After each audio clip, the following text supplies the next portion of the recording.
હું મસ્ત ચોકલેટ છે હો. તારે ખાવી એ ચોકલેટ? તને તો નહીં મળે, કારણ કે તે મને તેની ચોકલેટ દીધી નહોતી, એટલે તને ચોકલેટ નહીં મળે. હા હા, એ ચોકલેટ ખાવાની કેવી મજા આવે. એ પાસે ડેરી મિલ્ક આવતો હતો મારા કલેજા. મારે એવું છે ભાઈ, તું દવા ચોકલેટ ખાવાની મને કઈ ફરક નથી પડવાનો. હા, તું ધ્યાન રાખજે, ખોટી મગજ મારી ન કરતો, નકર તારા ફટાકડા હું ફોન નાખે. અને તેદી તે મારી ચોકલેટ બહુ મારી લીધી હતી, એટલે મેં તારી આમે બીજી ચોકલેટ લાવીને ખાધી. અને હું તને ચોકલેટ દેવાનો જ હતો, તો તે બહુ ડાડાઈ કરીને એટલે મેં તને ચોકલેટ નહીં દીધું. ખોટી મગજ મારી નહીં કરતો, નકર ફટાકડા ફોન નાખી. તારા ફટાકડા ફોન નાખી તો કોને કહેશો? કોને? હું તારાથી નાનો બને રહ્યો, તારી કરતા વધારે દિવાળી મેં નથી ગઈ, તો ફટાકડા મેં તારી કરતા વધારે જોયા. તું ધ્યાન રાખજો ને, તારા ફફડાટી બોલાઈ નાખ્યા. પેલા કહી દઉં છું તને, તું મારા ફટાકડા ફોડી એમ?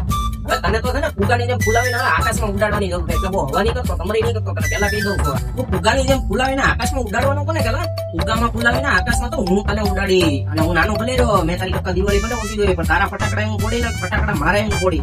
તારા તો પેલા ફોડી નાખે, એટલે ખોટી મગજ મારી નહીં કરતો. અને બહુ હવા વધી ગઈ હતા, બોલતા ચૂકી ગયો નાના કલેજા. આવું તો મેં ક્યારે જોયું નથી, તો મારી કરતા હોય તો મારા કલેજા. તું છોટા હે, લેકિન તું તો બહુ બડા ધમાકા કરે ભાઈ.